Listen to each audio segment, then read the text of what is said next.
Hi friends, বাবুস কিচেনে সবাইকে welcome করে আজ আমি আপনাদের সামনে আরও একটি রেসিপি নিয়ে হাজির হয়েছি। আজকের রেসিপি হলো একদম সাধারণ, তা হলো আলু ভিন্ডির পাতলা ঝোল।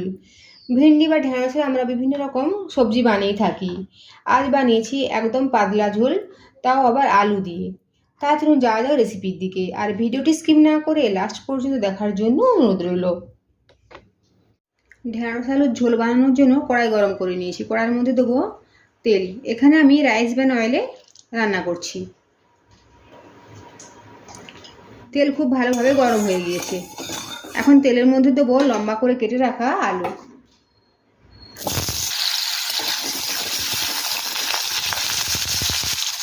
গ্যাসের ফ্লেম কমিয়ে রেখে 2 থেকে 3 মিনিটের জন্য ঢাকা চাপা দিয়ে আলুটা ভেজে নেব। মাঝে একবার ঢাকা খুলে নেড়ে দেবো। আলু এভাবে লাল করে ভেজে নিয়েছি, আর ঢাকা দিয়ে ভাজার ফলে আলু কিছুটা নরমও হয়ে গিয়েছে। এখন দেবো লম্বা করে কেটে রাখা ঢেঁড়স। আলুর সাথে ঢেঁড়স মিশিয়ে নেব। এভাবে প্রথমে আলুটা একটু ভেজে নিলে আলুটা খুব তাড়াতাড়ি সেদ্ধ হয়ে যায়, আর ঢেঁড়স আলু একসাথে ভাজা করলে আলু সেদ্ধ হতে কিছুটা সময় লাগে।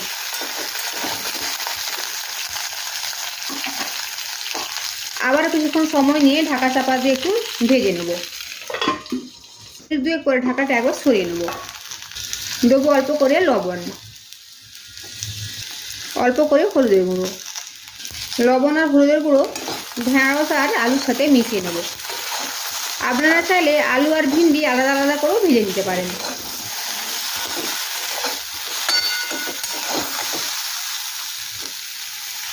আবারও ঢাকা চাপা দিয়ে কিছুক্ষণ রান্না করে নেব। আলুর সাথে সাথে ভিন্ডিও ভালোভাবে ভাজা হয়ে গিয়েছে, এখন তুলে নেব। এখন এই একই কড়াইয়ের মধ্যে দেবো তেল।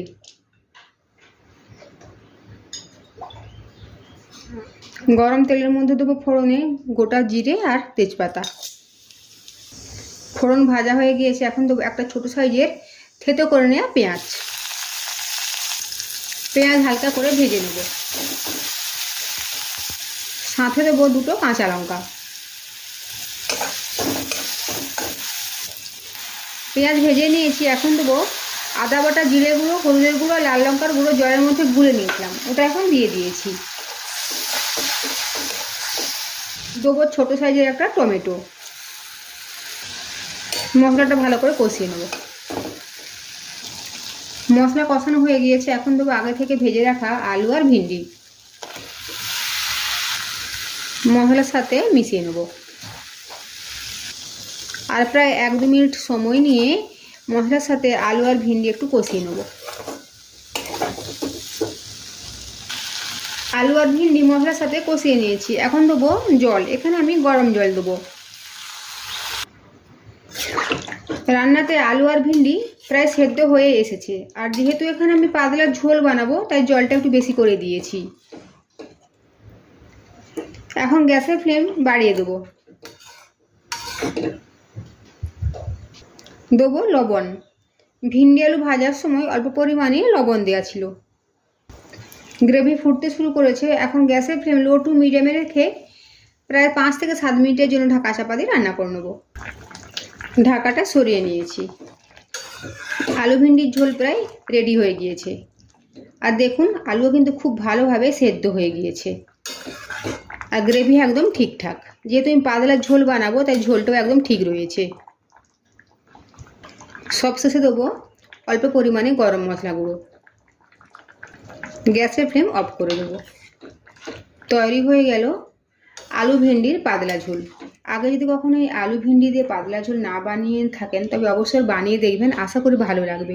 আর যদি ভালো লেগে থাকে তো অবশ্যই কমেন্ট করে জানাবেন কেমন হয়েছে।